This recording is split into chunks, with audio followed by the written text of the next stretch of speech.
Pahrump. It's Tech Talk Taco Tuesday. Which number are we? I think 72. You think 72. That's good thinking. Yeah. Episode 72 of this show, podcast, information service that we like to call Tech Talk Taco Tuesday.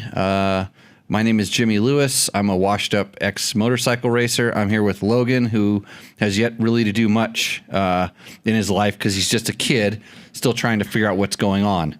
Right, Logan? Yes. And we're going to go break right into the show because this is important with our first question. Enough torturing Logan. Don't make him do the KTM ad bit anymore. Well, Logan, what do you think you need to do right now? KTM ad. Right. Got it? Think so. Okay, hit it. Powered by okay, we got to start all over again.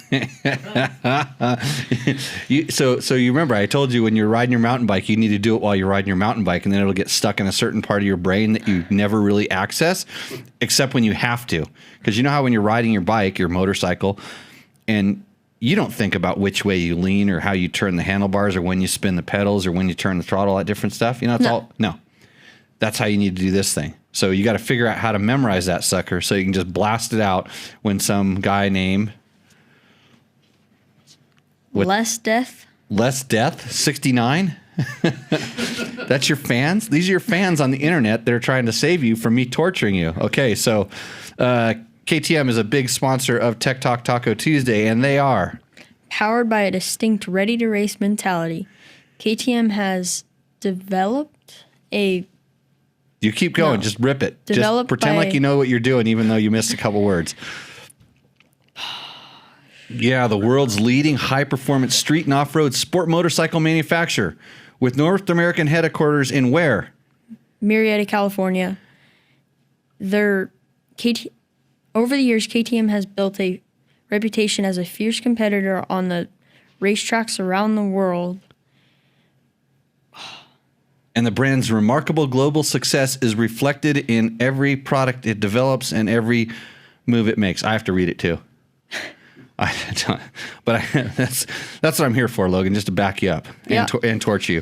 We'd also like to thank Recluse. Recluse makes really awesome auto clutches and clutch products. If you don't have a Recluse, then you're not as good of a rider as you could be because they elevate you at least one skill level in my world. And then Climb makes really good motorcycle gear, right, Logan?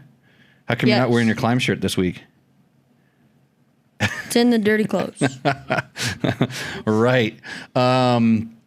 So, little Climb news. They did something interesting. They released some new colorways. So same gear, like a lot of the XC and Mojave and Dakar, they added some new colorways just this week. And they're one press release that they're going to send out this week. So if you're interested if your gear is ugly and you need some better looking or a different color of Climb, because that's the only gear that you would wear, go check out their website at www.climb.com. So now we've done all the business part of this show, right? Except for the end where you're going to have to do that. So you can take this one and start memorizing it when you get bored over there, or you got one over there. Yeah. You didn't even cheat. It's good. So coming up on tonight's show, we have Dallas Theobald, who won the Ironman amateur class at Vegas to Reno. We don't talk about racing, but in racing, there's lots of teachable moments. So we're going to give Dallas a call and ask him how he prepared, what he did, what went right, what went wrong. And according to some of my fans, they say I'm going to pick on him and beat up on him, but I'm not that mean. You've been here more than anybody else, Bob. You're a number one fan. In fact, you're not even on Facebook, and you come up as a fan. And if anybody wants to complain about anything on this show, just send an email to bob@dirtbiketest.com. And then you're going to get an instant email response from us, I promise you. We'll take care of that right after you figure out what the 404 not found code stuff is. So I was going to read the climb thing, but I think I did a pretty good job, right? The new designs and colors we released in this we released in spring are still remain current, and we're simply adding more colors to the lineup. That's what Climb said. What does Jeffrey Kraut want to know? Please start a podcast. Great content. What is this? Well, I mean, if you're watching it, it's a video, it's a vlog or a video or a show. But if you listen to it, it's just like a podcast.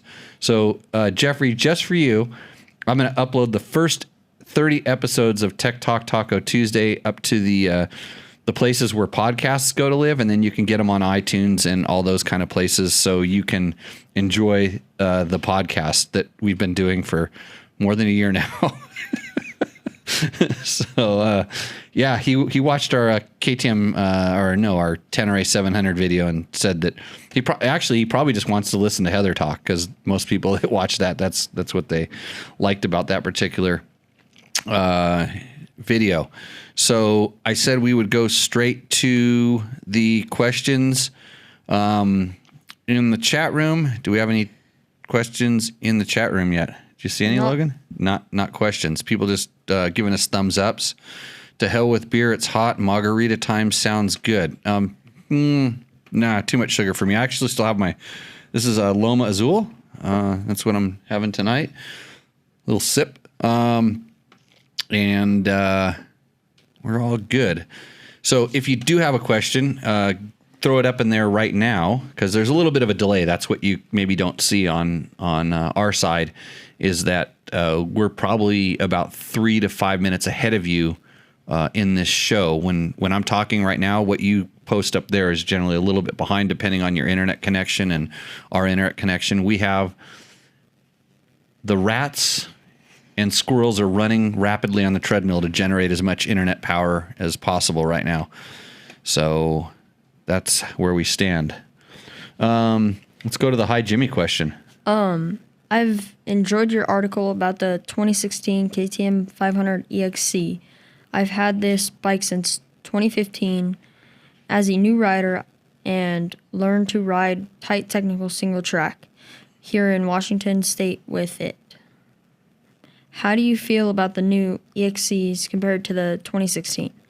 I'm considering trading mine for a 2021 500 EXC, but I'm not sure if I'd notice much difference as a new rider. What appeals to me is the lighter weight, narrow tank, shorter seat height, since it often drops the bike.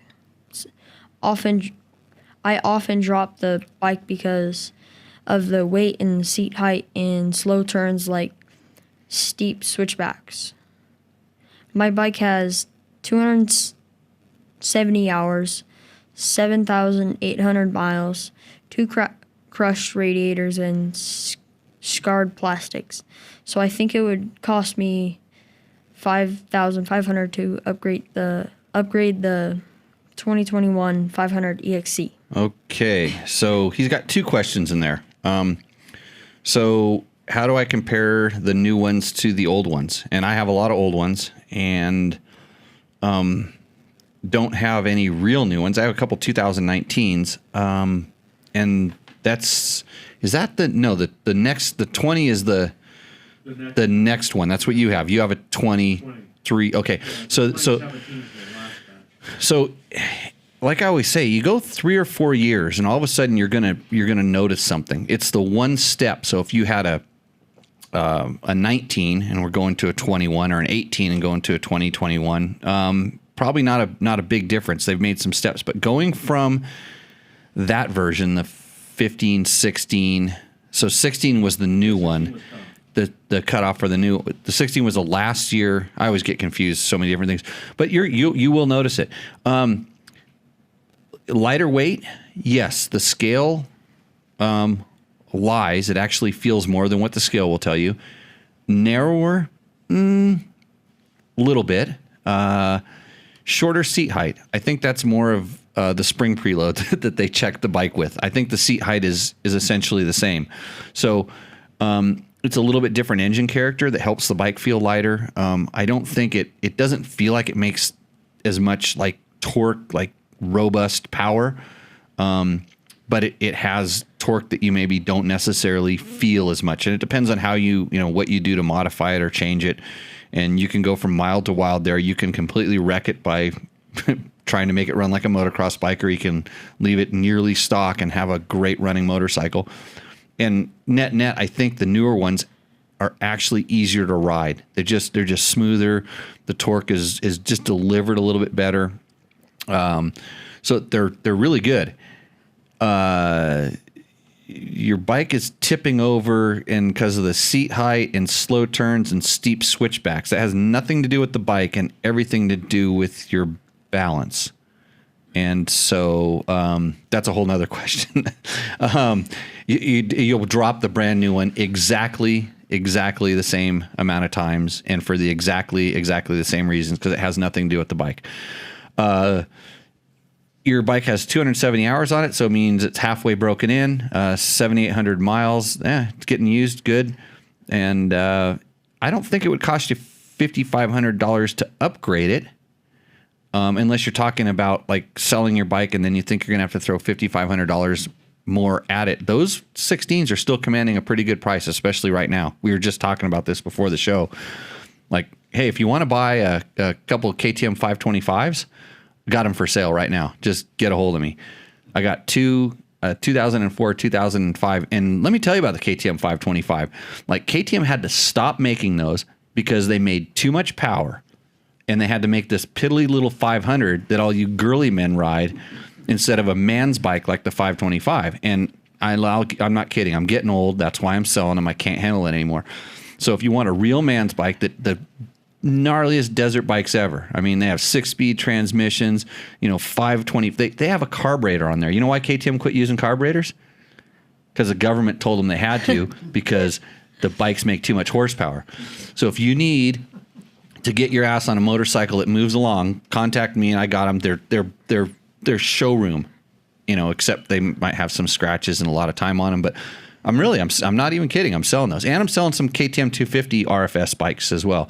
I'm on a liquidation phase here. So if you don't want to be caught riding a KTM 500 like all your piddly little friends, get a 525 for me and let it rip. So yep, I'm being serious. And by the way, I have a Husaberg 570. So what do I even need a 525 for? I just need to get rid of them. I ride a Husaberg 570, bro. Keep going with the question. I love the look of the newer flat plastic fairings. That alone adds a lot. Thanks, Jeff. Oh, no. He started talking about the 350. No, right there. In your remember? Oh, is that it? I wonder if it's a whole... Oh, that's a whole different question. Yeah. Jeff. Yeah, no, you got to read Jeff's question. In your 2018 350 EXCF article to talk about how good the new forks and rear shock are, do you think a new rider would notice the improvements over the 2016? I'm 150 pounds, riding the bike fully stick? Stick? Fully stick, yeah. I like to stick my bike stock. The only thing that bothers me is the harshness of hitting something with the front wheel at 45 plus mile per hour on a dirt road, like a rock slightly protruding above the dirt. I'm not sure if the newer bikes absorb those hits more. Okay, so it sounds like he has a 2016 also. He's talking about the 350. And at 150 pounds and the bike is fully stock, if you just took a new rider and hopped him on one bike and the other bike and they rode down a road and the bikes were set up exactly the same and you're hitting that one rock at 45 miles an hour, probably not going to feel that much of a difference. It's like, you shouldn't hit a rock that's slightly protruding around. You should go around it, right? I mean, if you have the opportunity. When you said road, okay, if you're on a trail and there's a step and then you do it, then you should maybe use a little technique where you slightly lift the front wheel and then you unlight the bike and you float over that rock. But that's a whole riding technique thing that I don't like to talk about too much because then everybody thinks I'm picking on them. I have a school for that. It's called Jimmy Lewis Off-Road Training, and we are back in business, by the way. You know we're back in business, Logan? Did you get the schedule? No. No, because you're not following us on Instagram and on Facebook and all the places where everybody else follows us, and we're not on TikTok. So the other thing, so for a new rider, until you start riding a lot of different bikes, you're not gonna notice these things, and it's not magic. Like one bike doesn't really work that much magically better than the others. As a new rider, what you might want to pay attention to, and this is what I just kind of picked out of the ether of this question, is where's your sag set at? Because I find that new riders typically don't know what sag is, setting the sag, and there's 100 different videos on YouTube. At least 10 of them are good about how to set your sag, and so to ride height, and the ride height affects the way the bike does everything. So that'll change how the bike reacts to the bump. Then there is, have you bled your forks lately?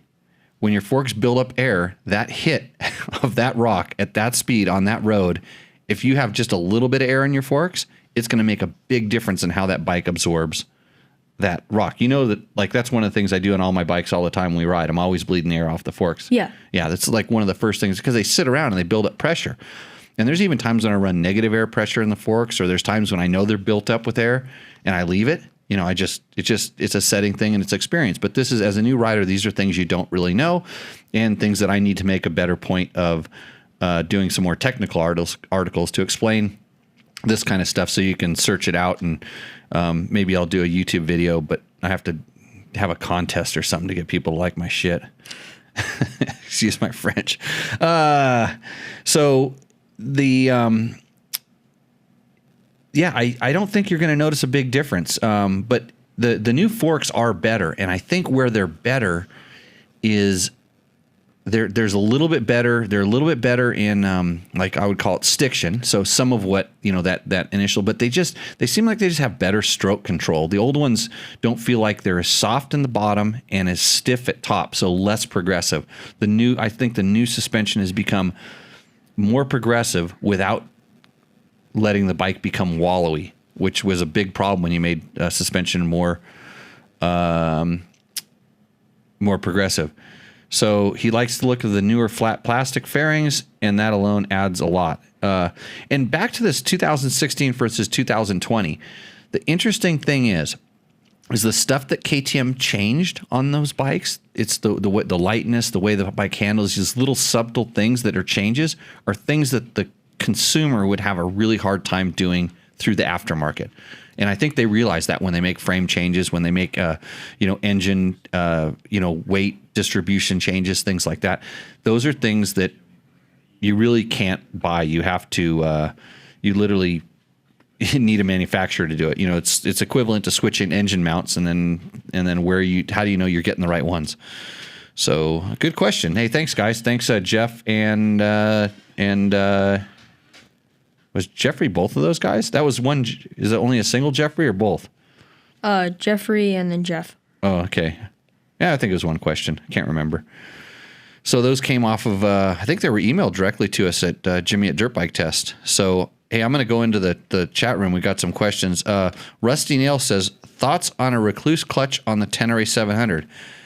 I think he actually had a question later on. Is that the same guy? Dallas. No, Dallas is. I got to call Dallas, but I think someplace Rusty might have emailed us. But I don't know about my thoughts on a Recluse clutch on a Tennerary 700. I actually reached out to Recluse to see about getting my hands on one to test it at some point or another. But in my world, I'm almost getting to the point where I haven't met a bike that didn't like a Recluse clutch if you don't want to use the clutch. Like if you want to have the motorcycle do all the clutch work for you, they're really good. I don't have them on all of my bikes. A lot of them because I need to do schools and training on them, and I need to talk about how the clutch works and do examples where the clutch works. And even with a Recluse in there, even though the clutch lever will still work on most of the setups, it still does what it does. It's kind of hard to demonstrate because that little monkey inside your motor that Recluse puts in there that does all the clutch work for you, sometimes me and him are doing two different things at the same time. So, but I haven't gone to the point of putting them on my adventure bikes much because I don't really use the clutch at all when I'm riding my adventure bike. It's kind of like when I'm adventure riding, I kind of get going, and then I don't like riding it in traffic, and I think if I was riding it in a lot of traffic, I might want one, but I don't really use the clutch, so it's just haven't really played a lot with it. So until I try it, I can't tell you specifically on that bike, but I think if you like a Recluse clutch on anything, I think it would be just fine on that particular motorcycle. Mike Spurgeon, that's Taco Mike. I think Taco Mike's a sponsor of the show. Is Taco Mike is his logo popping up behind me? It's come up a couple times. Besides weight, are there any practical reasons to use a lithium-ion battery over a lead type version? Of course there are. There's nothing like a good fire underneath your seat when you're out trail riding. Oh, wait, did I say that out loud?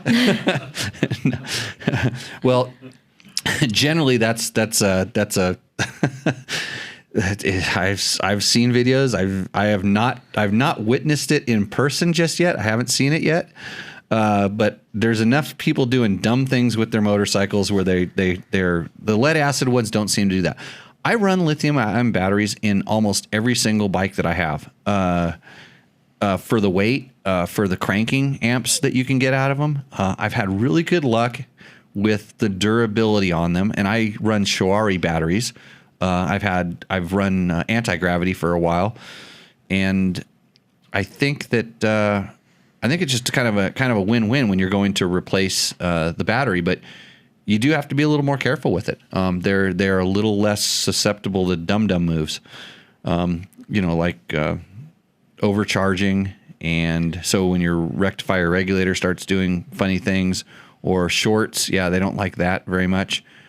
You have to remember a lithium-ion battery kind of has to warm up in the morning. Like when you go start it in the cold, you don't want to just turn the bike on and just start cranking on it. You want to kind of give it a little blip, and it actually warms, and then the amperage builds up.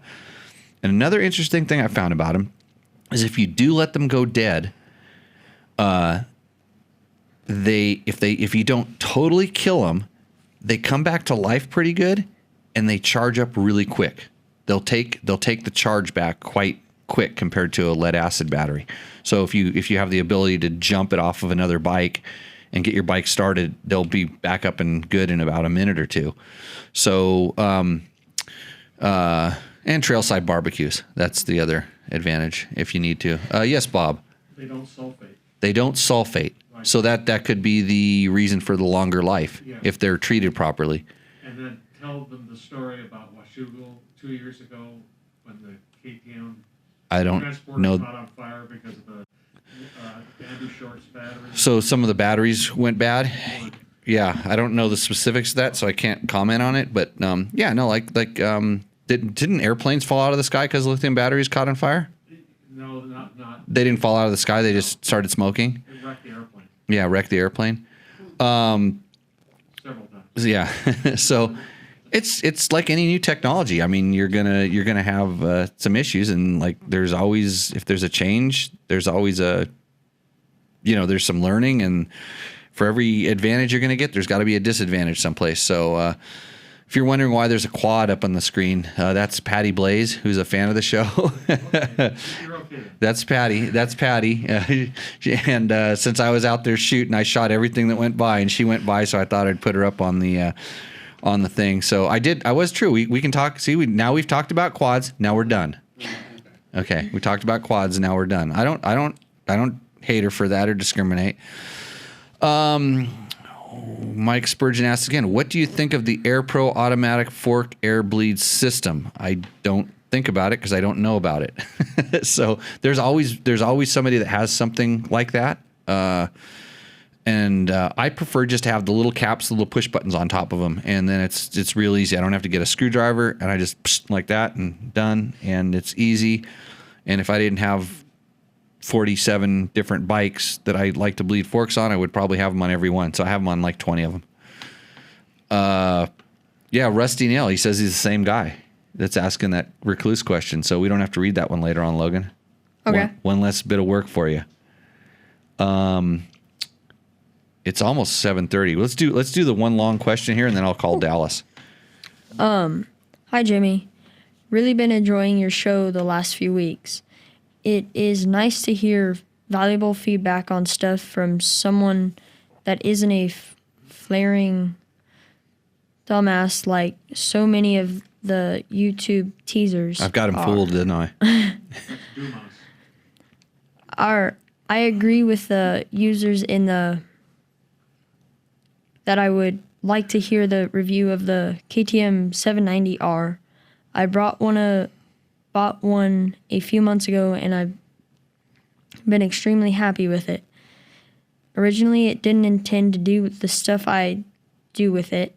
Planned to buy a Tiger. A Triumph Tiger 800. Well, I'm glad that you're enjoying our content.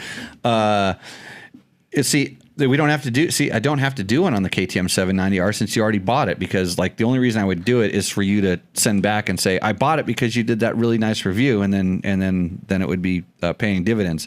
But I know you know what I want to think of. You want to know what I think about it.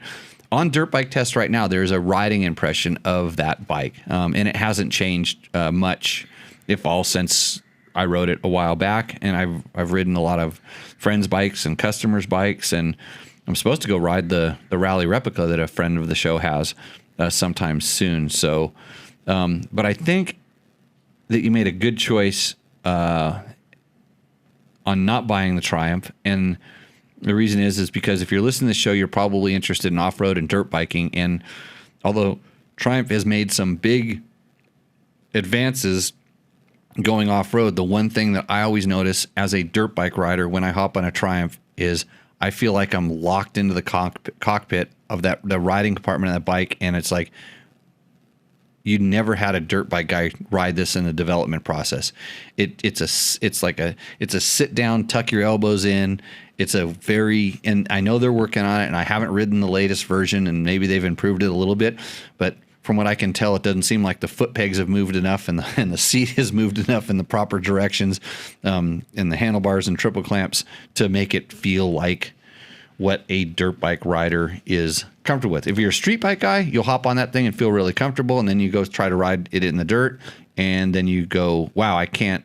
If you're trying to ride properly, it's very hard to ride properly. Kind of like the KTM 790 foot pegs. It's that kind of feeling. The foot pegs that are angled forward that are weird. Yeah. 390. Yeah, 390. Did I say 790? 390. Yeah, 790 is good. What's his next part? With intent of having something capable when the roads turn to dirt unexpectedly in the middle of nowhere, Utah. After riding the 790, figured it would be a better choice for me because it is more capable off-road, and had no idea just how capable it really was until I started exploring its limits. Haven't found anything it doesn't do very well. Although its long wheelbase, my short 29-inch inseam, and tall seat height have caught me out a few times. I found it hard to believe the Yamaha 700 is the same level, and doubt it will have the opportunity to ride in the near future. Riding the 790 inspired me to buy a more focused, oriented bike. Another new KTM, this time a 300 EXC TPI. It has been fitted with a dual sport kit and is definitely the best dirt bike I've ever owned. Granted, I haven't owned anything new in 10 years. And so Well, if you're coming off 10 years and you got a KTM 300 TPI, you just hit the pinnacle. You're riding the Ferrari of like available off-road bikes, and yeah, there's nothing even close. And how come you didn't like say that my review was the reason you bought the 300 TPI? That would make me feel so much better. Oh man. Okay, so his question really becomes. Let's see. Want me to read that part? Sure. It's odd trying to work out jetting issues on a fuel-injected two-stroke, though. When I got the bike, it was a bit flat down low, and that made the hit a little excessive. Opening the air screw up and losing the power valve spring picked up the bottom a bit, but that smoothed the transition for me. So jetting issues on the fuel-injected two-stroke. You need a fuel tuner to do that.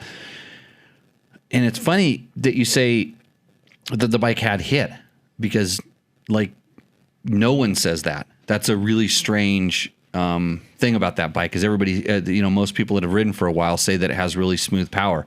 But good that you actually started playing with the power valve. But I found that if I moved the power valve at all from stock, I wanted to do some fuel tuning. It was just the way it was because of when that, and you kind of have to realize the RPM range that you're running in. When you are, if you're really riding, and most people that ride 300s that are not running them hard are really never even opening the power valve up, believe it or not. They're riding them, just lugging them around. And that's kind of an on-off throttle thing. So try a fuel tuner. I think that would be good. And make sure that your bike has the latest maps in it from KTM.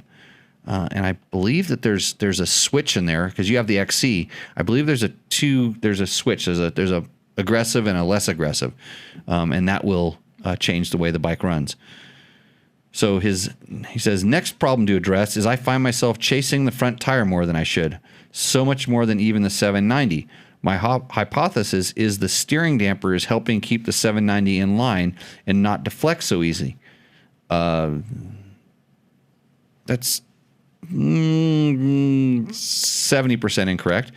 I also need to find a way to stay in the cradle more easily when standing. Sad to say, but the 300 is almost too skinny for my old 53-year-old blank to hold on to as I should, and I find myself too much on the bars at times. Anyways, great show.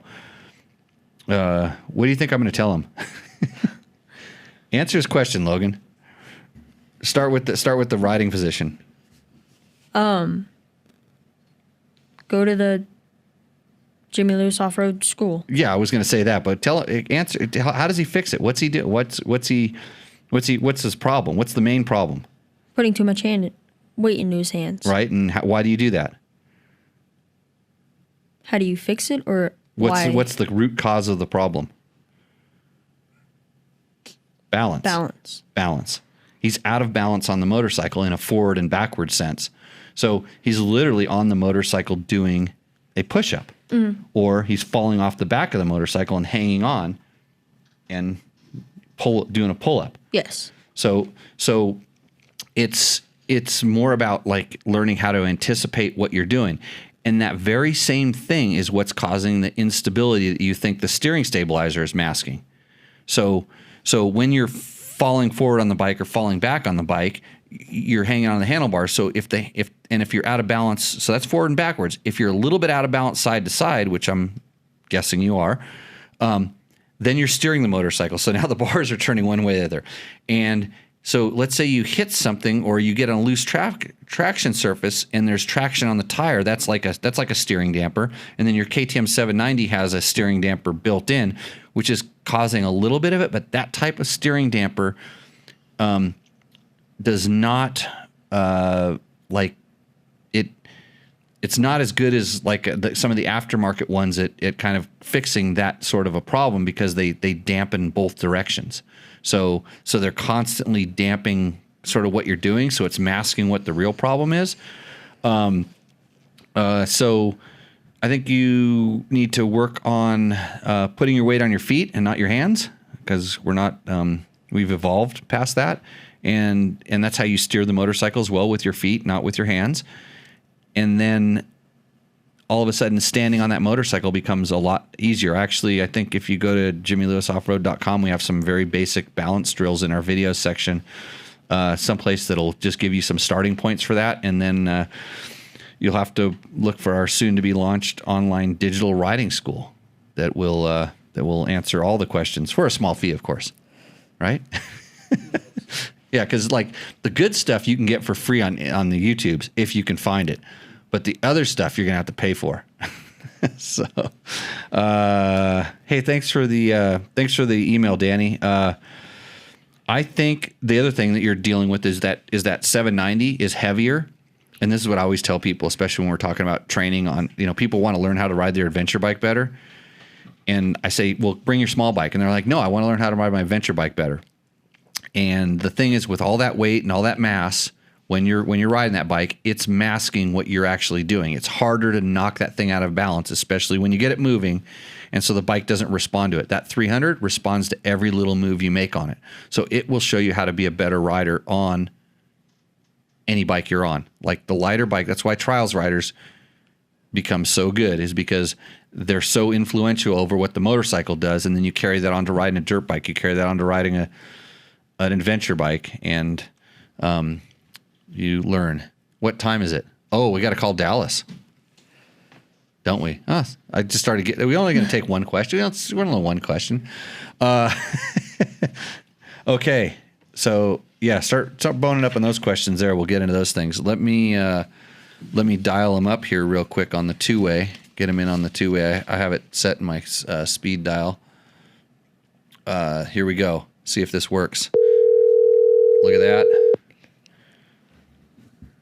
It's amazing. Now you guys are just going to have to imagine what we're saying. We're actually talking to a real person. This is good. Hello. Hey, Dallas. Hey. You are live on Tech Talk Taco Tuesday. We are going to talk about your solo Ironman Vegas to Reno experience. Very cool. I'm hoping that everybody can learn something from this, and I'm going to try not to be mean and pick on you, because Logan says I'm mean to everybody. I can handle it. So you won the Ironman amateur class, and you will have to now be riding the expert class, but you would have got third in expert, right? That's correct. Yeah. By only how many seconds? I was 16 minutes behind the second place guy and 30 minutes behind the first place guy. Yeah. But I was like 20 minutes ahead of the fourth place guy. So. Yeah, it's almost commendable. Yeah, so you're ready for the big class. So you wanted to kind of go over some of the stuff you did and see where you made positive things and negative things. Yeah. So use it as a learning experience. So where do we start? Let's see. So the very first thing that I noticed, and I'm sure you're probably going to rip me for this right off the bat, but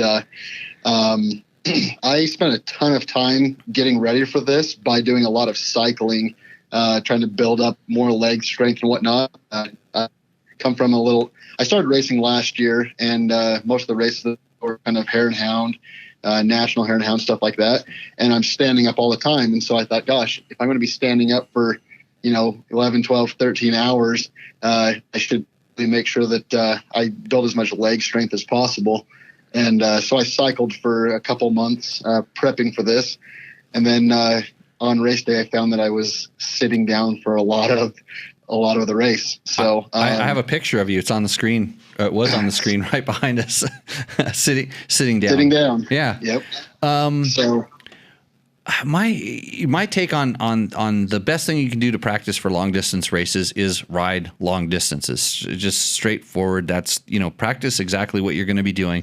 And then if you find when you're practicing or training that you have sort of a weakness, then at that point figure out a way to work on it. Go to the gym, cycle, run, whatever really kind of works out. But a lot of times and the thing, you said you've only been racing for a year, a little bit over a year. I mean, these are things that you learn as you go along. And there's you can go down lots of different paths, and they're not mistakes. They're learning experiences. It's how you get better. It's what works. Yeah, and I'm definitely figuring that out right now. Like I've really pushed myself to learn from a lot of people around me. I've been lucky enough because I've got quite a few good riders that are in the area here in southern Utah, and I've been able to. That's Skylar Howe's country.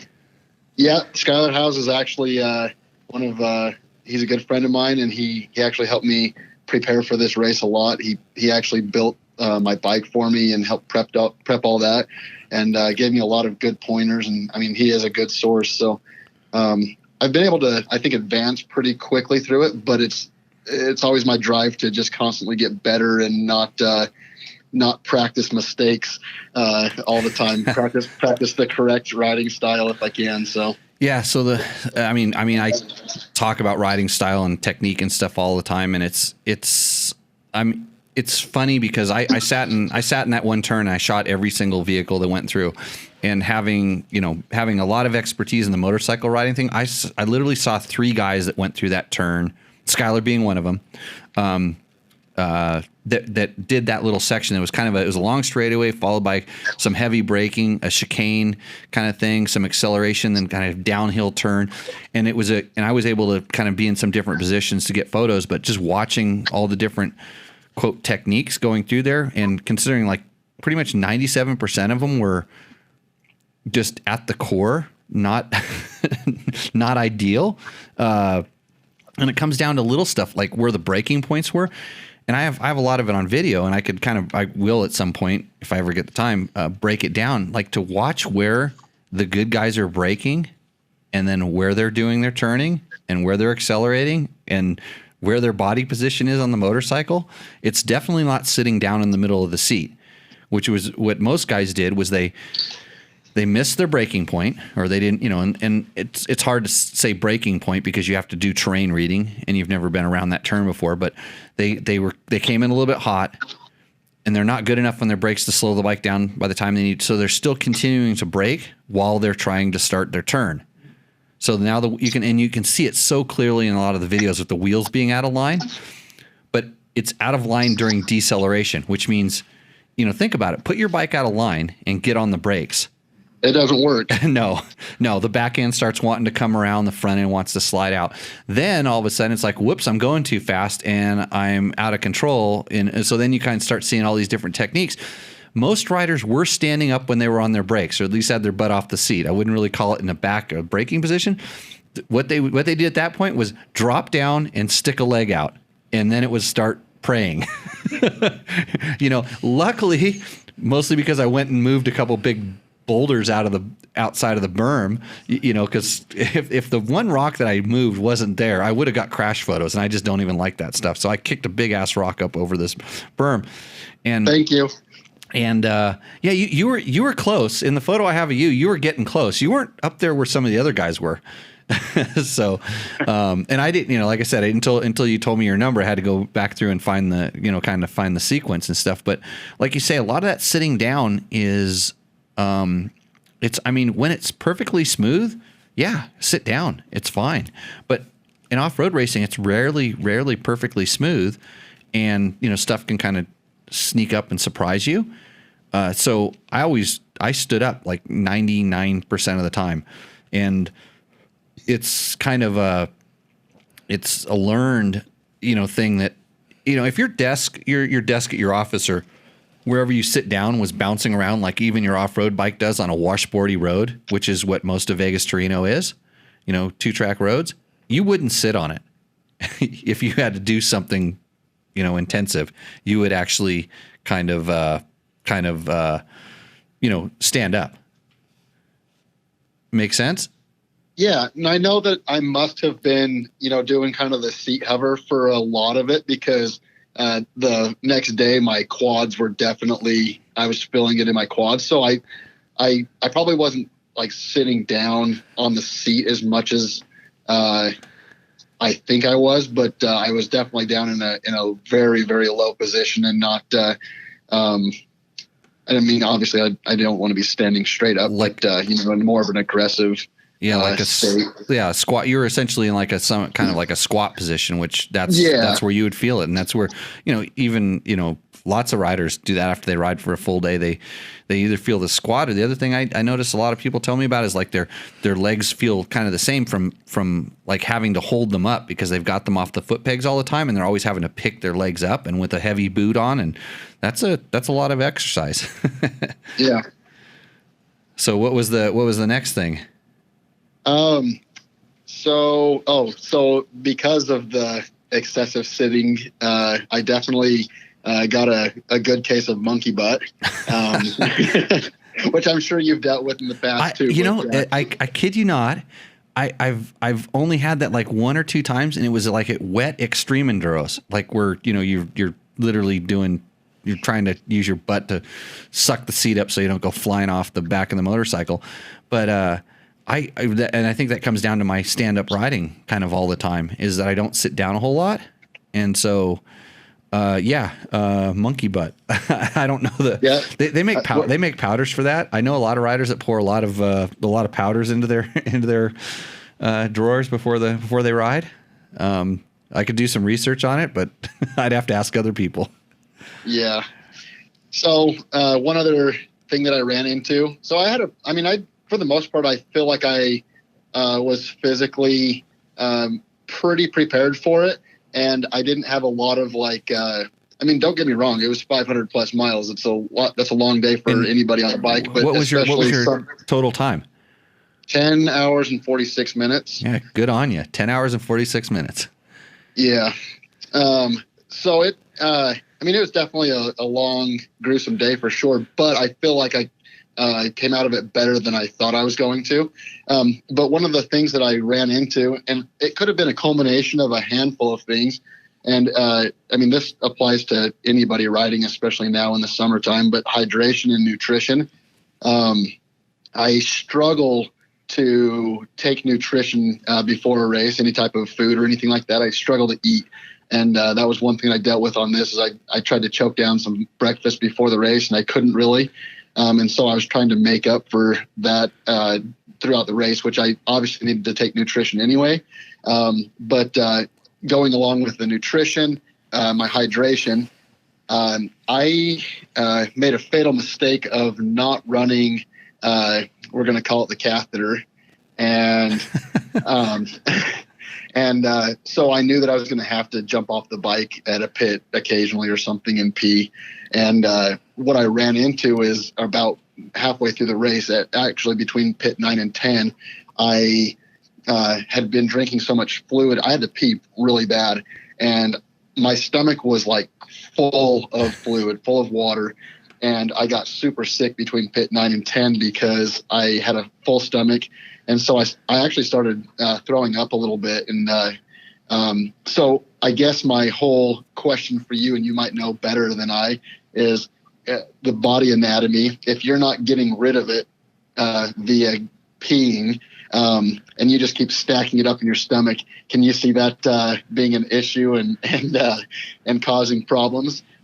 So when I did Baja, and I used to do 2-rider teams, so I rode on the bikes for long times. Johnny and I were trying to figure out how long we were on the bikes for, and it was like 10 and 8 and 10 hours different times.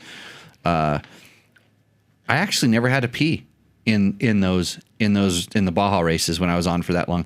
In the rallies, I just managed it, but I think the longest we were ever on the bike in a stage was maybe like 8 or 9 hours again, and I had taught myself how much to drink.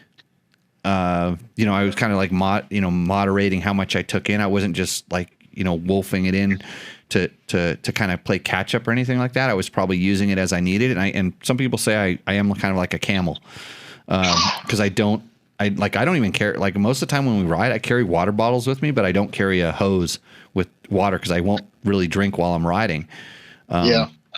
And I never ran a catheter. Actually, I did a car race where I was in the car for 8 or 9 hours, and I had one there, and didn't work very well. Didn't work out very well. So in all the nationals and stuff that I've done, I've never had to pee during a race. I pee 10 times before the race starts, but I've never had to pee during the race. Yeah. And but this was kind of unique. Hey, Logan, make a note that we need to say that we talked about how to pee in this show, in the show notes. Yeah, this is real important.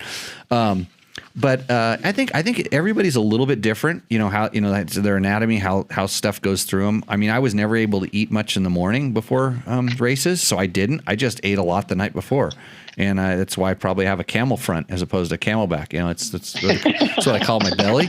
But that's a camel toe. That's a camel toe. Yeah. No, it's a camel. It's a camel front, and so. It's but I learned a ton about the nutrition and eating while you're exercising and stuff when I started doing ultra marathons, so running long distances. And you can eat such crap when you're doing that. You're eating a lot of fat and sugary things and stuff, and it goes in you and you use it up, and it's all good. But that was something I really had to learn. And in the motorcycle racing,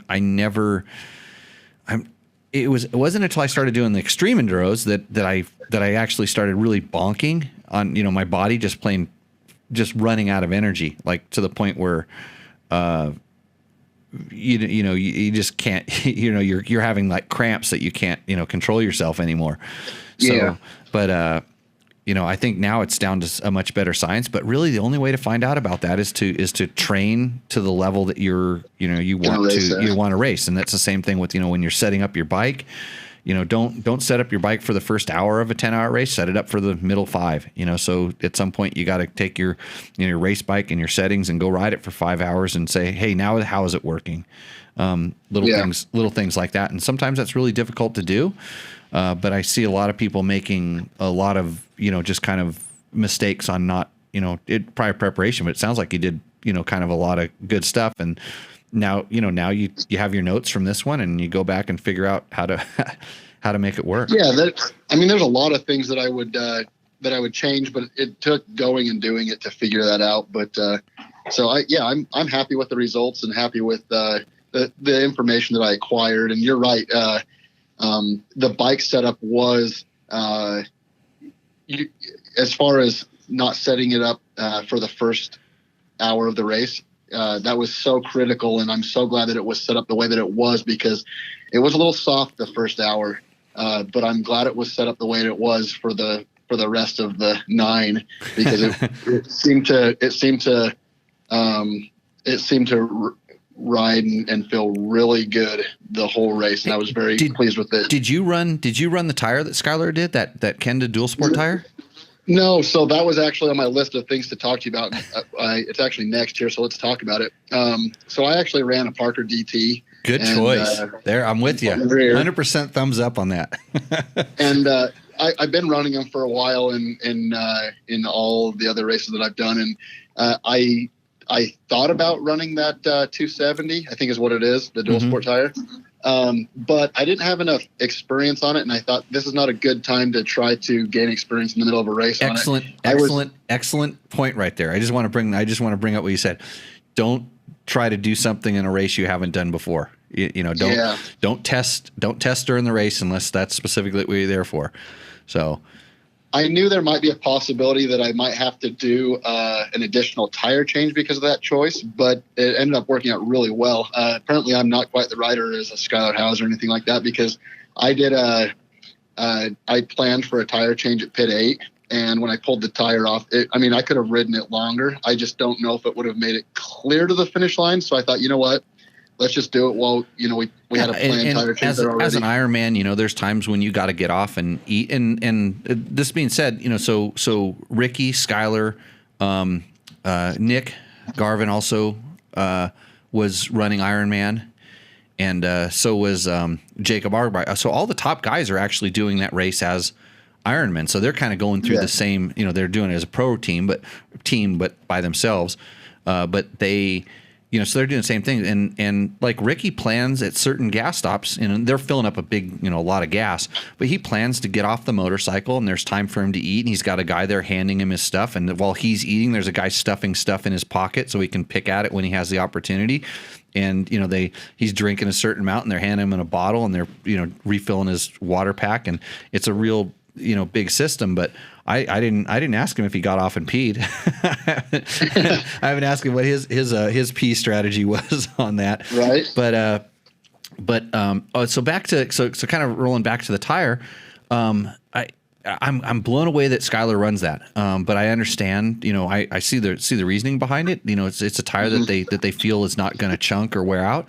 And I always find that when you're getting a tire to do that kind of stuff, you're spinning it too much.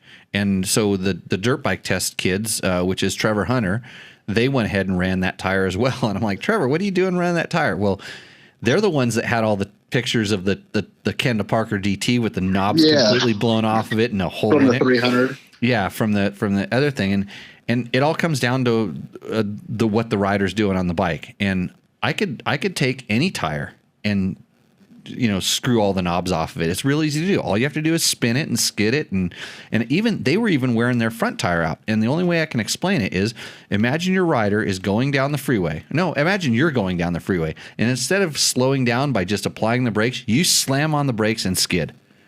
And then you back off, and then you slam on the brakes and skid again.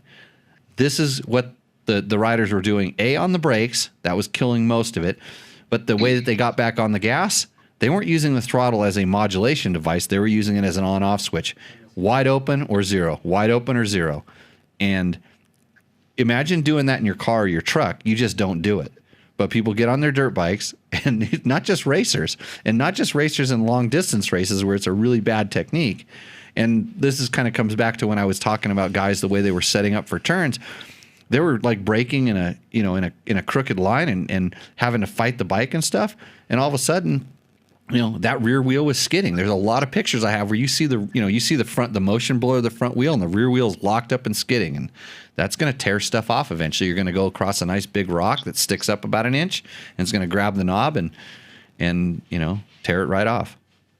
So that is kind of funny because I feel like the tires did a very good job for me. I'm obviously an amateur rider, not a pro or anything like that, but I feel like they did a really good job for me. I didn't chunk them at all.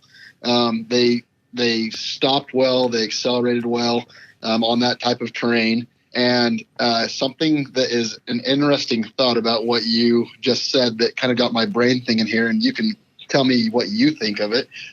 This is the first time, and it's obviously probably because of the speeds and whatnot that I was going, but this is the first time I've ever seen this. But after the race was over, my brake rotors were blued. And I immediately thought, oh my gosh, was I dragging brakes the entire race? And I couldn't imagine that was the case. Front and rear? Front and rear, which is crazy because I've never seen it before. I don't. If you're not familiar with Vegas to Reno, it's basically a graded dirt road race. I mean, it is 95% of the roads are graded dirt roads, where when you come out of a turn, you get that bike straightened up, you get to wide open, you start banging through the gears, and then you're going to come up on a turn where you need to cut off 70-80% of your speed, and a lot of that. I mean, it's like I've done Pikes Peak, and it's like doing Pikes Peak for 500 miles, except, back when I did Pikes Peak, it was still dirt. So I did it on a scooter too, because I was scared of high speeds. So yeah, I can see that you getting the brakes really hot just from kind of normal use, but a lot of riders do drag the rear brake, and sometimes it's out of laziness, sometimes it's out of trying to change the bike setup. But do you think you might have been dragging the front a little bit? I don't think so. Here's what I kind of suspect. So I put a lot of. I use my front brake a lot in like the nationals, and hardly use my rear. It's just a lot of front. Good technique. I don't know if that's good technique. Yeah, no, it is. Okay. Front slows you down. The rear's for control. Yeah. Well, coming in at this race, you're coming into a lot of corners with a lot of speed. So I tried to maintain a lot of front and rear braking, which I don't know if that's correct there, but I use the front and rear a lot more than I typically would.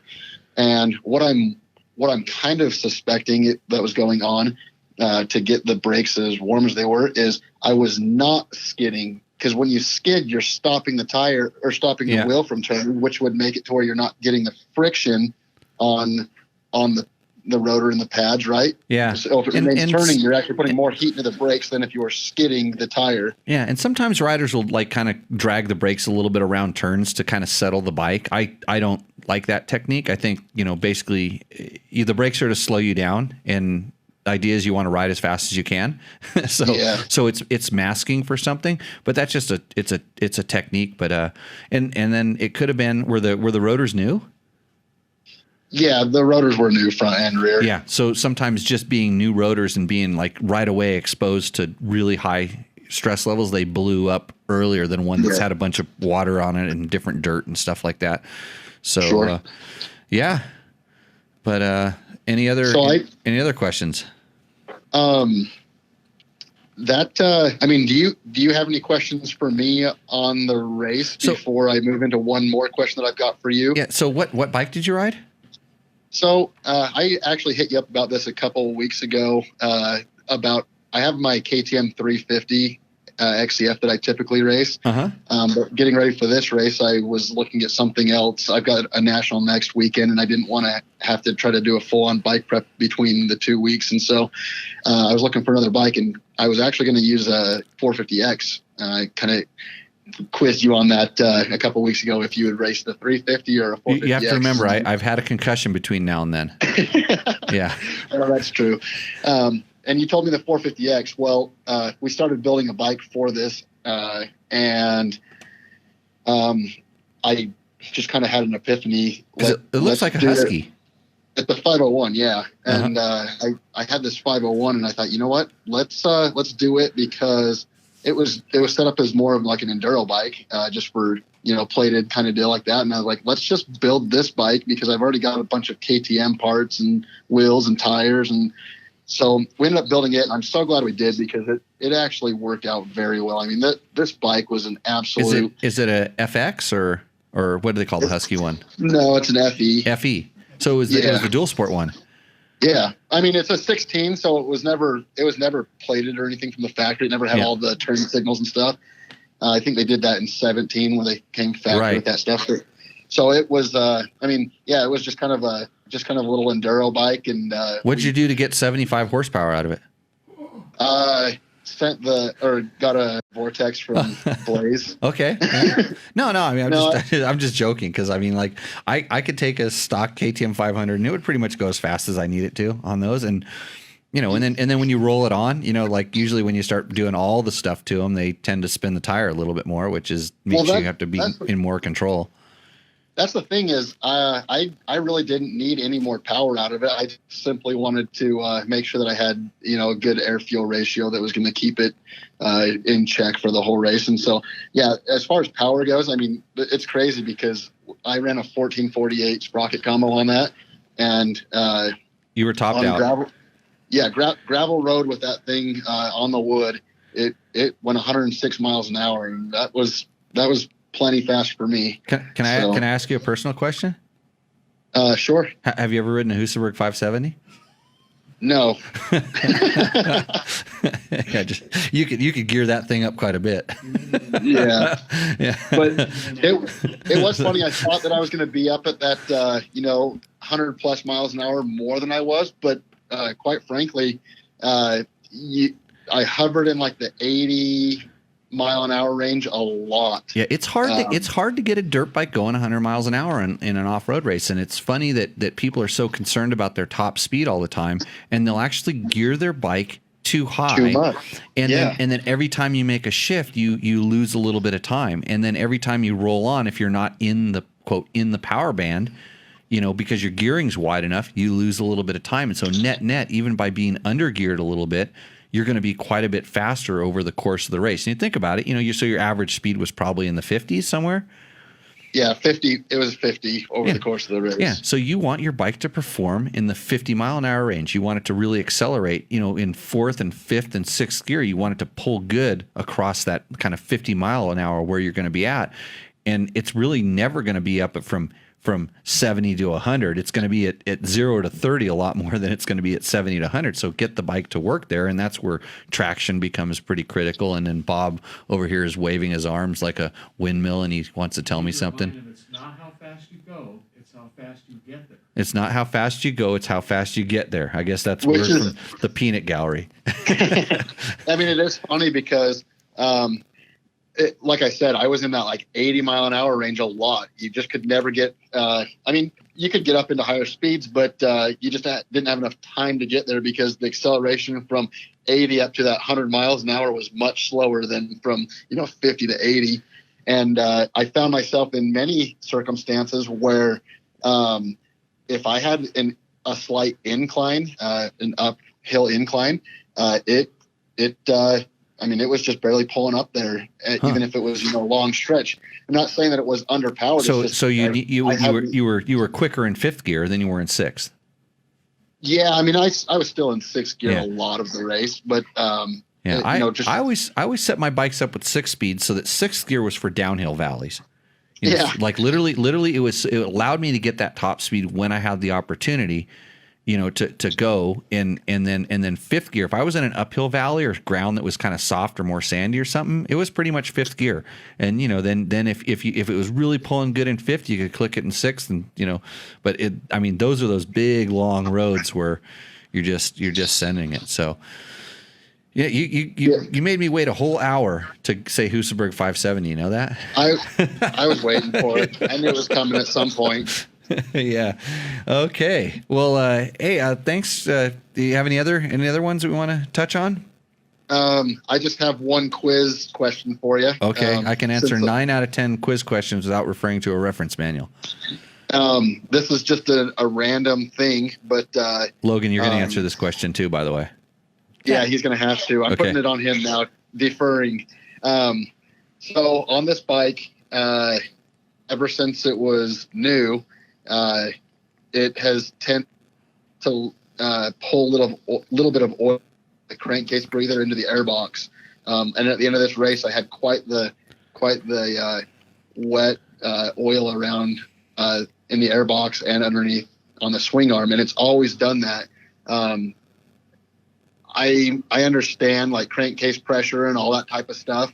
I just don't understand why on this bike. I mean, it's a good running bike. It doesn't seem to be low on compression, anything like that. And I've just always wondered, I don't have the oil overfilled. It's just a weird, random phenomenon that I've had with this bike. So.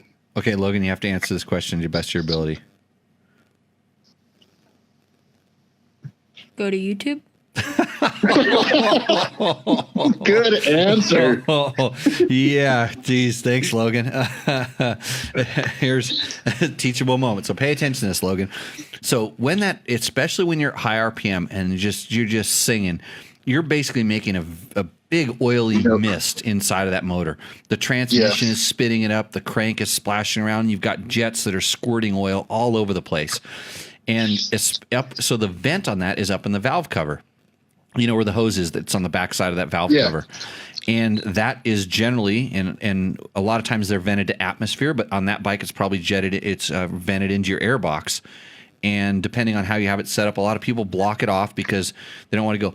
Well, it's jetted into the intake track, and it goes in there so that when that mist starts, and it kind of condenses in the hose, and sometimes it drips down and stuff, but it's in there so that the motor will kind of suck that oil back in and burn it up. Yeah, and that's the theory behind it and stuff. But as much as in there, when you're on and off that throttle and stuff, sometimes the pulse waves and stuff will actually start spitting that stuff back. It'll coat your airbox boot with oil, and you think about it. There's the air. There's not enough velocity in there to can constantly drag it back in, because imagine this mist is kind of constantly sticking to that airbox boot, and then it'll start cooling up and it'll start dripping down and running down. And high RPM is where that happens. Like if you're just putting around low RPM, not a problem. But I can tell you how you can make it happen. Ride down like a 2 or 3 mile long, super steep downhill where the oil can't stay up in the transmission and the crank can't pump it out. Then you'll see on the old KTM, the RFS motors, you'd be riding down, all of a sudden your bike would do this big plume of blue smoke, because it just like all of a sudden there was a ton of oil getting pumped up into the valve cover and getting pumped out of the vent line. But yeah, it's pretty normal. It's not going to go away. You will consume a little bit of oil, and no matter how much you really have in there. If you overfill it, it's typically a little bit more. But you didn't have to add oil during the race, did you? No, so that's the thing is, you don't want to overfill them because it can make it even worse. Right. But I checked the oil because I knew it was going to be, after so long, I knew that there's going to be a little bit of oil in the airbox there and whatnot. So I checked the oil at pit 8, and I thought I was going to maybe have to add a little bit. And it was right at the full mark still. So I'm assuming that with the oil heating up a little bit, it was probably slightly lower than obviously when I started the race, but it was not low enough that I needed to add oil. Yeah, so all the guys that are just so panicked when they see a little smoke come out of their exhaust, or when they see a little oil dripping out of their motor or oil someplace, I always say just go get a bottle of oil and just spill some and measure. It's like blood. Yeah, blood, exactly. Measure the amount and spill it and just see what it looks like. Spill it on your swing arm, or if you decide to, burn a little bit of oil. Just use a candle and burn some oil and see how much smoke it makes. And then you'll realize, man, it takes a lot of oil to make, that much smoke. I mean, a lot. Or a little bit to make that much smoke. You get a lot of smoke per amount of oil. So, yeah. But so at the end of the race, you didn't add, and at the end of the race, you were still not too low. Yeah. I just checked it when I got home, and it's still full. I wasn't worried about it in any sense. I just thought, I'm going to be prepared to add some if I need to. Smart race prep, yeah. Yeah, I mean, I for a long time I've been going down to Baja and pitting for, back in Bruce Ogilvy days and Johnny Campbell days. I went down there and helped with all their pits and stuff like that. And there were times where we'd have to add oil to bikes towards the end of the race. And so I was prepared for that, although I didn't need it. So it was good. Prior proper preparation prevents piss poor performance. There you go. Good. My mechanic used to tell me that all the time. He was talking about what I was doing, not what he was doing. Did you listen? Yes. He didn't know it at the time, but I listened quite a bit. So, hey, Dallas, thanks a lot for calling in. Thanks for being a fan of the show. And I'm glad we got to kind of bounce around some ideas and I'm super stoked on your performance. That was good. Thank you. So, we'll keep in touch and let me know if you need tips for the next one. Will do. Okay. Thank you. Thank you. See ya. Bye. Everybody, that was Dallas Theobald, and a fan of the show, and obviously a pretty damn good racer to within a year being ready to start going Ironman expert at the Vegas to Reno. That's pretty good. When are you doing Ironman at Vegas to Reno? I don't know. You don't know? Yeah. Next week? Next year? What? Yeah. Well, when you get a job? Yeah. Yeah, you could blow your bike up, and then you don't have to ride that far. Let's see. What are we back into the? I got some questions in the room here, real quick. We're gonna run into here. Mark Daniels says, last week I saw a video of a guy who inserted a cut-off tube stem like you do to do his bib moose. Anyhow, he used a syringe to inject the lube into the tube without dismounting it. Give him a great thumbs up on the idea. Yeah, it's a good way to do it. I've seen guys put Zerk fittings on there. They put Zerk fittings in there and then they pump lube into it. And you can find a lot of for every is that YouTube? You probably found that on YouTube, right, Logan? How many good things do you see on YouTube versus bad things? What's the ratio? I'd guess probably 50-50. 50-50. Wow, you're really giving him a lot of credit. So Mark Daniels also heard that Shory Batteries is going to stop making batteries. Well, I sure hope not, because they support my school, and I always need a battery or two for some of the 40 or 50 bikes that we run out of here. Dean Kemp, Jimmy, love the show. Getting my first adventure bike, a Tennerary 700. What air pressure should I run, and should I change the tubes? You should run 27 front and rear, even with the stock tires. And you should change the tubes when you change your tires, I think. I don't know. I put Kenda tubes when I switched the tires in ours. I put Kenda heavy duty tubes in ours. I took out the thin ones. Remember, when they build those bikes, they want them to be light, and so the tubes are a good way to save weight. Michael Pound says, hey, Jimmy, I got a 07 KTM 200 XCFW, which is having a problem with the Kickstarter. When you kick it, it feels like it skips a couple of gear teeth, but finally engages. Doesn't an 07 have an electric start? No, it doesn't. Too bad. This only happens occasionally, and I'm sure the problem is a wear issue and an easy fix, but as hot it is in my garage, I am lazy. Have you experienced this with my bike? No. I have not experienced that because I have an older one also. Let's see. I'm thinking about... So I have tried really heavy viscosity gear oils that have caused that problem before. So the wrong transmission fluid in that thing had I've noticed that on not specifically that bike, but on other bikes I've seen that happen.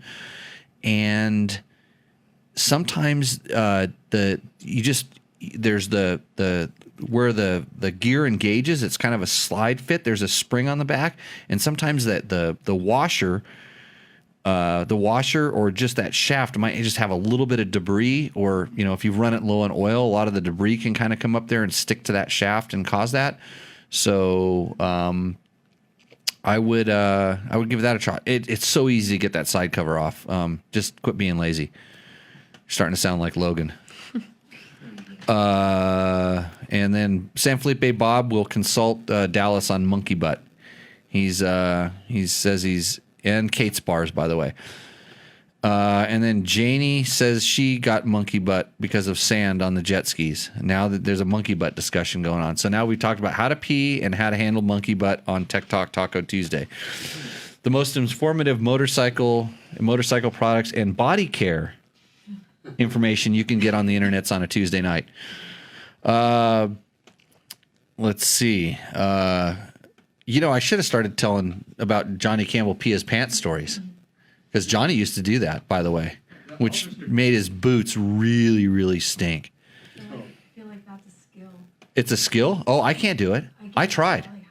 Go ahead, pee your pants. Yeah, no. That's what everybody in District 37 had. How would you? I never had to pee you pee before the bomb and then you pee at the finish. Never had to pee at a District 37 race. I must have the bladder of a camel too.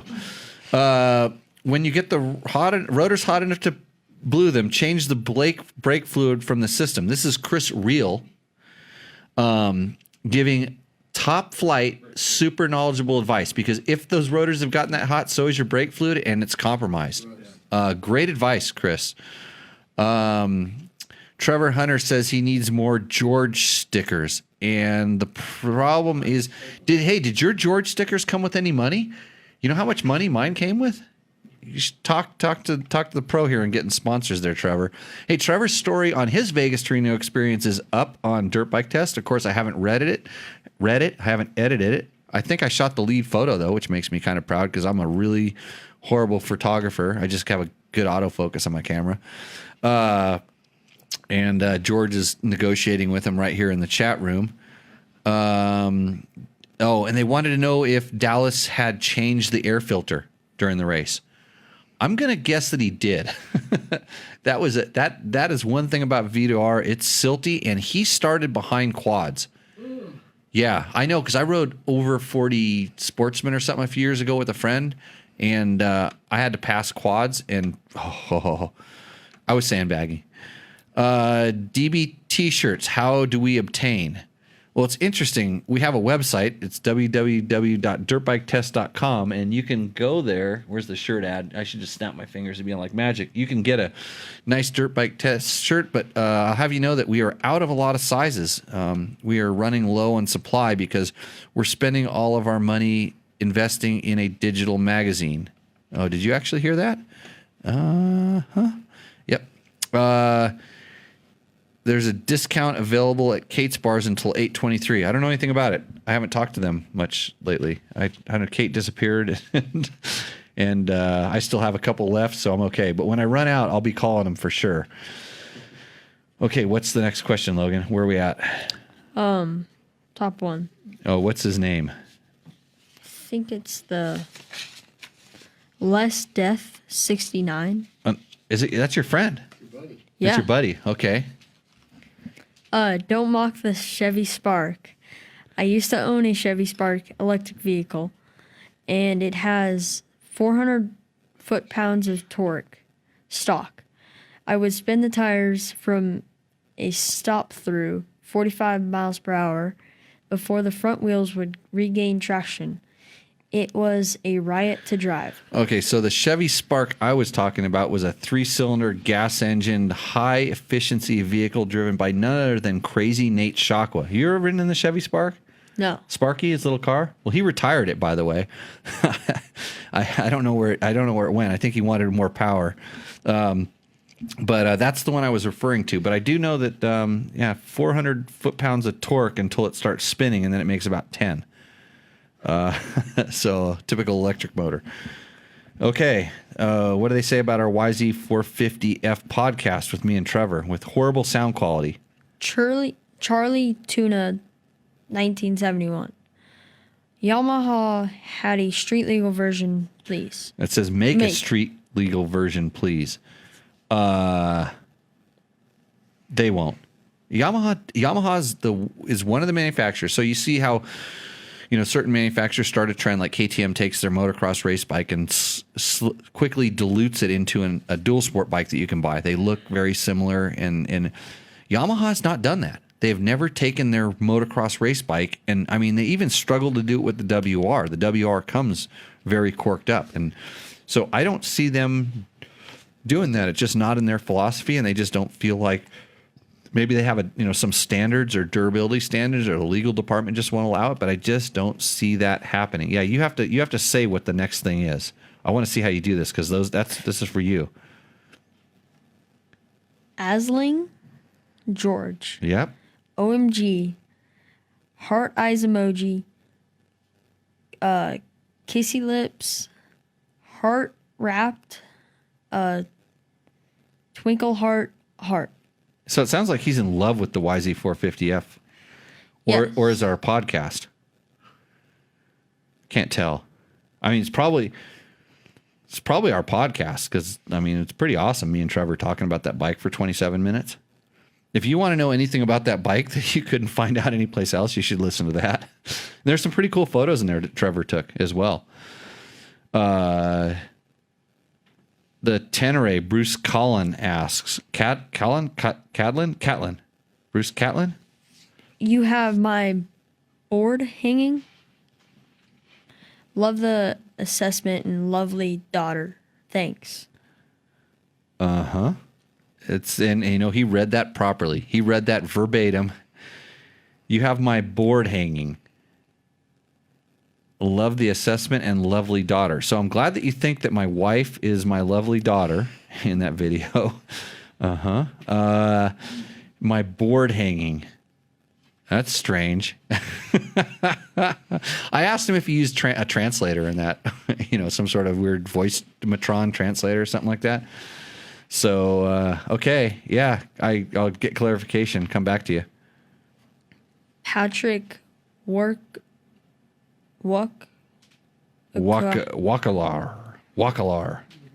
Hold on, let me do this the right way. You know how I'm going to do this, right? Patrick Wakalar. Okay. I had to do that. My new toy. Check out Adventure Spec for some great options for bash plate and crash bars. He's talking about for the Tennerary 700. Adventure Spec, I know they make a lot of cool stuff, so if you're looking for stuff, crash bars and things, go there, evidently. Mark Taylor would like to hear your thoughts on Recluse clutch and steering stabilizer for Tennerary 700. Oh, that's Nail Driver. We already got his thing. Cool. Right? Didn't we? Yeah. Percentage of hair scrambles and motocross riding. Great show. You should have just said John straight to the great show part. Okay, next. John Mullen. I've been waiting for this review forever. Jimmy approved. Oh, see, that's how you get on the show, John. Thank you for so you waited for the review forever, and you only found it 4 days ago, and it was up a couple months ago. So, and my approval means something. That's good. Yeah. Yeah. Okay. Good. KTM 390. Mao Cow Bell. Mao Cowbell. look like a good replacement for the Kawasaki KLR 650. The KTM's 372cc motor puts out more power than the old KLR. That's probably true. The KLR, it's like the power of those two bikes is like inverted. Like the KLR makes all its power. It's like an electric motor. It goes chug, chug, chug, chug like that. And the KTM, you have to rev it up to get the power. So kind of different styles of delivering the power. I think both are good at what they do. If you're looking for a KLR replacement, I say go Tennerary 700. I think we said that in the review as well. The 390 is just if you like a KLR and you like that chug chug chug, you're not going to like revving the 390. And we had a question about this last week on Tech Talk Taco Tuesday number 71, where we were talking about like revving. I think we were talking about like revving bikes, or are they safe to rev? And it's like, yeah, you can rev them all day long. It's just for most of us, it's not super comfortable. So yeah. By Mocken Basnet. Oh, let me try this name. Let me try it too. Hey, you see these cool little plastic things we got from Cameron Coatney, a friend of ours? He does a Southern California dual sport riders, something he was playing with his 3D printer. Made those little dirt bike test logos. Our new toy to play with and make noise at the on the set here. Bimoken Bassnet. Okay, what does he want to know? Can you please test BMW 310 GS? We could. So somebody's going to have to call BMW and tell them to get us a test bike. Or I could call BMW. We don't have time. You want to test one? Sure. Yeah, shrugs of shoulders don't work very well on podcasts. Yeah, you want it? Okay. So I'll get you the number of the guy at BMW, and I'll have you call him. You can call him tomorrow. Tell him who you are. Tell him you're on this really famous podcast with a super awesome co-host named Jimmy Lewis, who used to race motorcycles for you, BMW that is, and they'll probably just send one out. They'll probably put it in a, like, knowing BMW, they'll bring it out here like immediately and roll a red carpet out and put a crown on your head, and you get to walk up to that bike. They do things first class, man. Yeah. Yeah, you could get used to that, but you're gonna have to work at it. So Dallas got back to us and said that he ran a filter skin and he pulled it off at pit 4, and he changed the filter at pit 8 and put a fresh filter skin on at the same time. If you were curious about how many filters he went to, which is kind of what I expected, I would suspect to do. And then he had the opportunity to pull the filter skin again. If you don't know what a filter skin is, it's kind of like putting pantyhose over your air filter, and it sits on there, and you attach the air filter, and then there's a string on it, and you can pluck it, and it pulls the kind of like the initial layer of dust on there and gives you about 3/4 of a clean filter to continue on and keep going if it plugs. Like, it's really good in silt beds. Like, if you go through a silt bed and your filter starts plugging, you can pull it off and then be really careful how you get out of the silt bed, which most riders aren't. They pull it off and the bike starts running again. It's usually a bike just runs out of air and gets rich and die. You pull it off, and then they start the bike up and they get going. What do? Hold it wide open and drop the clutch, and they fill the whole airbox up with silt again. So yeah, it's funny because you can ride really slow through silt and it acts just like water. It splashes a little bit, but it won't get you wet if you just really take your time. But try doing that in a race. Yeah, impossible. Okay. Boomer. What does Boomer want to know? Jimmy Badass on a BMW rally bike, Lewis. Best review I've seen on any bike. See, that guy knows how to get on the show. Boomer. Yeah, new fan. Top fan. How can I give you a top fan status in this this class? Yeah, see, they want us to test BMWs, don't they? Yeah. Yep. Okay, next. The Gas. Michael Howard. Great advert for the sport/hobby of trials. Trials. Remember 6 PSI front 4 in rear 324 psi tire pressure. That is how much traction you can have. How did he spell tire? Tyre. You know what that means? Brit. Brit. You just listen to Bob. You totally cheated. Yeah, that's how you spell. That's how you spell tire on the other side of the world. Brit. Yeah. We have a WR450F question. Yes. Yeah, you have to read that. Good morning. I have a I'm out of beer too. 2014 two men. From tuned on, it reheats. Wait a minute. No. You need to read the Jose, Luis, Paul, and Yaya Chavez question. Did I get that name right? Jose, Luis, Paul, Anya, Chavez has a question. Bien dia. Good day. Tango un 2014. I have a 200 Novus. I don't know the numbers, but yeah, 2014. Yeah, go ahead. A Los Dos Men. D incendia risalienta como un plancha Me. ora refrigera You have Spanish class yet? yeah. Yeah? How'd you do? Got like a C. A C? Yeah. And you can't even spit out those words? All we did was numbers. Oh, I need to talk to his teachers. Actually, you need to get that teacher that was talking to me. You need to get that teacher that was trying to get me some kids in here to edit video. He disappeared. That guy. Belows? Yeah, is that what it is? You need a guy. I need some more help. Okay, keep going. You got like 18 more words, something like that. El refrigeria por el desfugue alguien mi portilla decir cien esta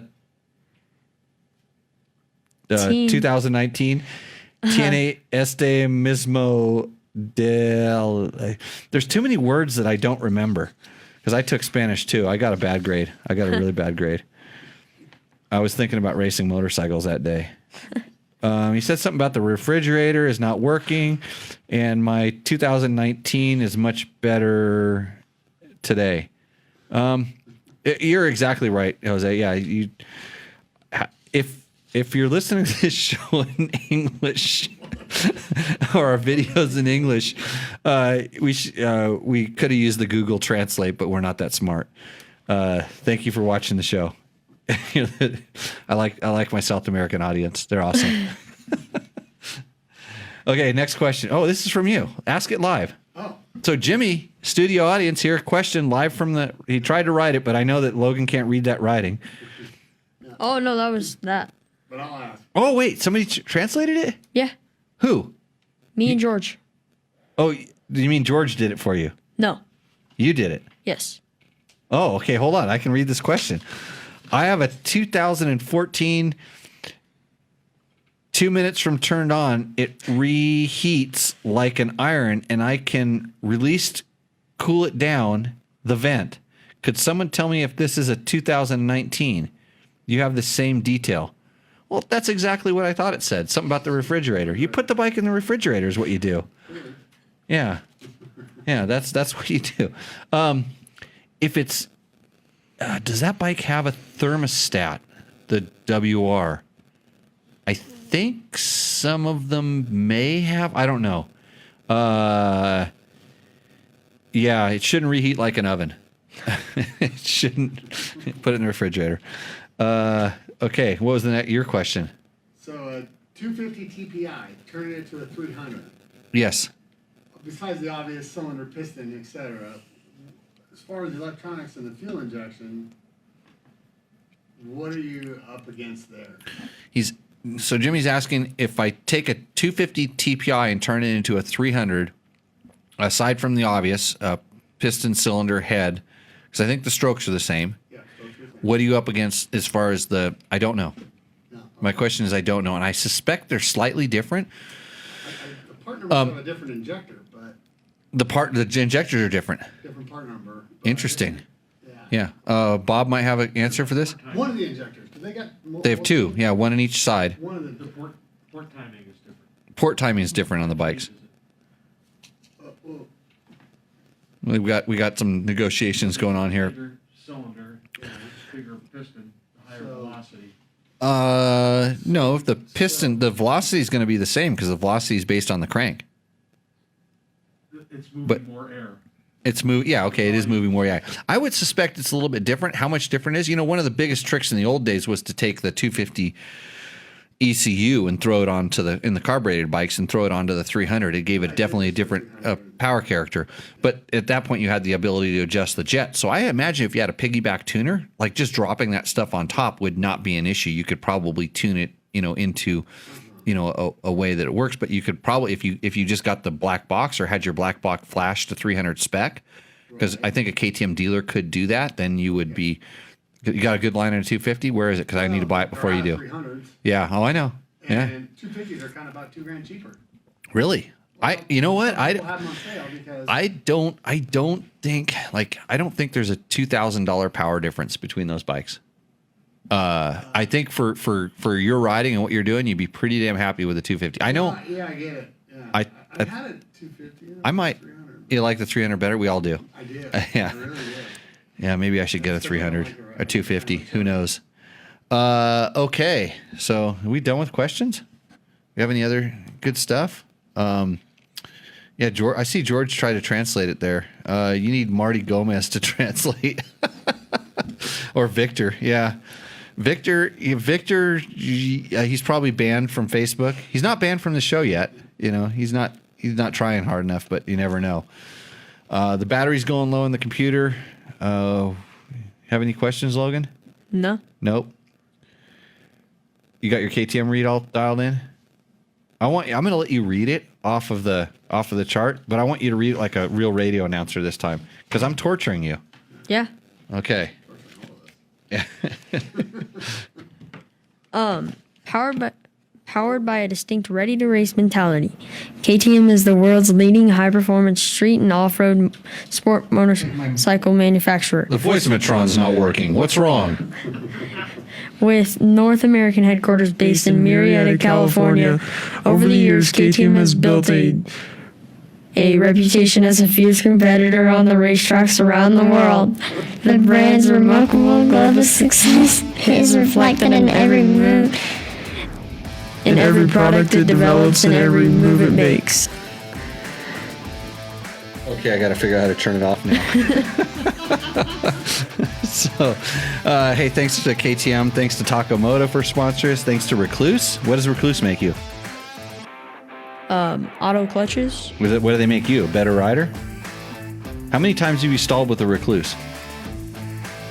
Once. Once. Only once? Yeah. Okay. It's because you were bad with your throttle hand. Climb for their new colors of adventure gear. Hey, I also saw someplace that Climb is having some specials on some of their F5 helmets, like at a reduced rate. A really good vented helmet. That's the one I like to put on my head before I run into the ground. So, anyways, with that, thanks everybody for joining in. This has been another exciting episode of Tech Talk Taco Tuesday, where both Logan and I hope that you learned something from our shenanigans over here. This is about the best we can do, right, Logan? Yeah. Okay, so with that, we will see you out on the trail. Cheers.